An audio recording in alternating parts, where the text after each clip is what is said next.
What's up, everybody? Once again, Down South Don back at you with another video.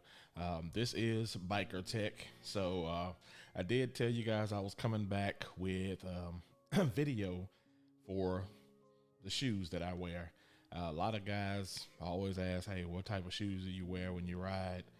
I prefer not to wear just regular tennis shoes because they don't protect your feet, of course. So with that being said, I will start out with the first pair of shoes, riding shoes that I was wearing when I started riding my road glide. And to start out, we have here the Harley-Davidson Verdon, which is actually pretty much more like a shoe, just a regular tennis shoe. So let's start out with 100% leather.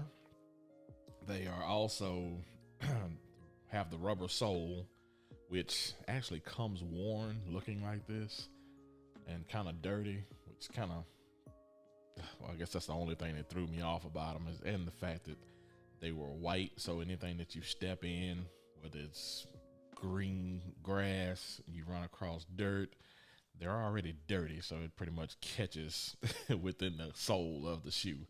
And they don't really have a ton of grip, but it is a grippy sole, which I guess helps you in some slippery surfaces.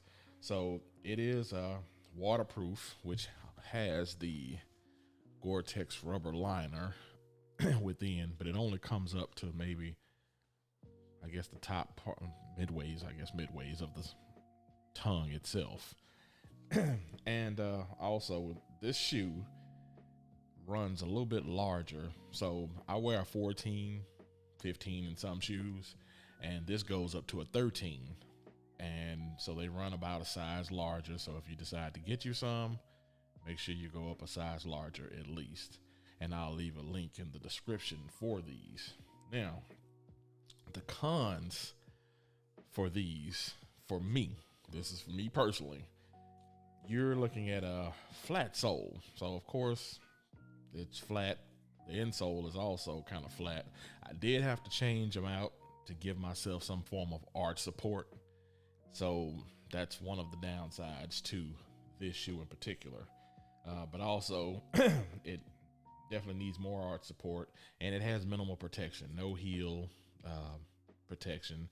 It does have a soft protection, I guess, padding here for your ankles, which is not bad, but it's not enough. The outside is actually thicker than the inside, which I'm assuming if you ever hit the concrete, of course, this will be the side that you would hit. And maybe one of the other downsides for me is the price. So these are about currently $110. They started out with about $150, I believe. And being that, I guess they're still holding about $100 and maybe $40 off. Let's just say $40 off at this current time. That's still a lot for a shoe with minimal protection.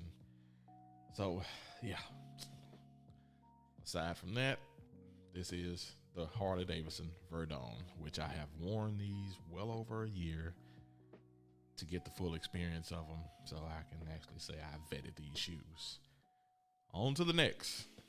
So second, we have the HD or Harley-Davidson Holtman. Now this is the upgraded version of the Verdon.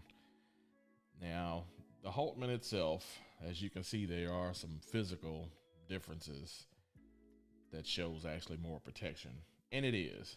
So of course with these you are looking at 1-inch heel on the back side of these. You really can't tell, but it does have somewhat of a rise, I guess, inside the shoe from here on back. And these are waterproof as well. As you can see, the liner. Now I've had these shoes for well over 6 months now. This is my preference. I prefer to wear these, of course, over the other ones because of the, I guess, upgraded protection. And you're looking at the pad here, which is a little stiffer, probably a little better. I guess they may have realized their mistakes on the last one. The padding over here on the inside of the heel. Now, also, this one has on the heel CE rated protection, and this is, yeah, you can feel the difference. These are a lot harder on your, I guess, when you're trying to put them on.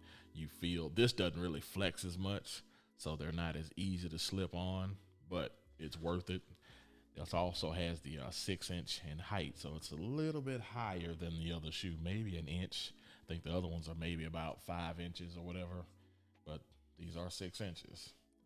And also, you have the shifter pad on these, which is actually pretty cool because I didn't like feeling the shifter on the top of my toe, especially if you're doing a lot of shifting or any kind of hard shifting. You definitely want that padding sitting over here on top of your toe to prevent soreness.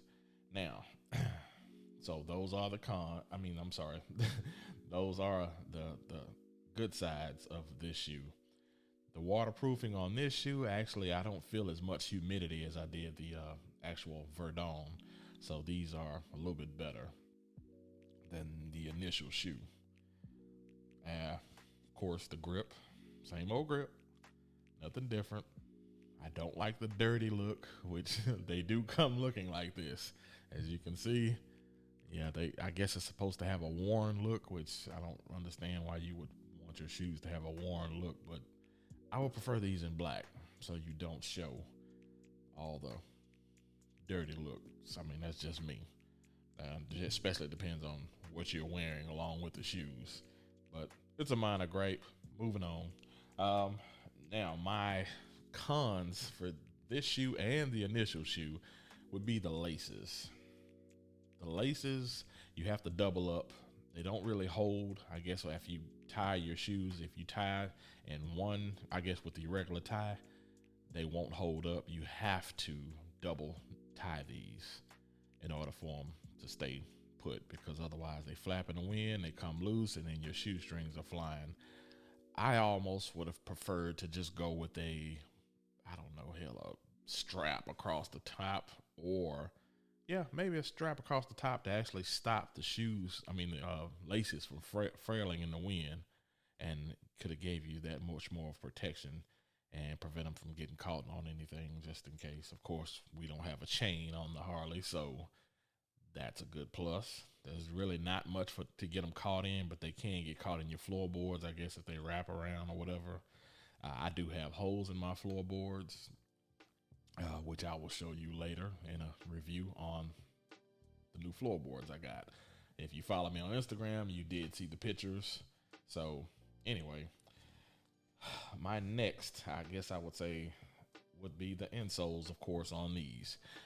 You have to change the insole on these shoes regardless, because they're cheap, they're thin, and I guess they probably expected you to, which is no big deal. So I did upgrade these. Let me see. I actually got these from Academy, I believe. So something a little bit more upgraded, a little bit more padding. And as far as the arch support, the initial pads don't really have a lot of arch support. So if you got big feet like I do, you definitely want some kind of support. And if you planned on standing for a while, then you definitely want that extra cushion, especially at the heel of your feet if you kind of standing flat for most part of the day. But 9 times out of 10, you should be riding. So that will make a huge difference. But my overall review of both of these shoes, I would say, let's say, a 1 out of 10, I would probably give these an 8.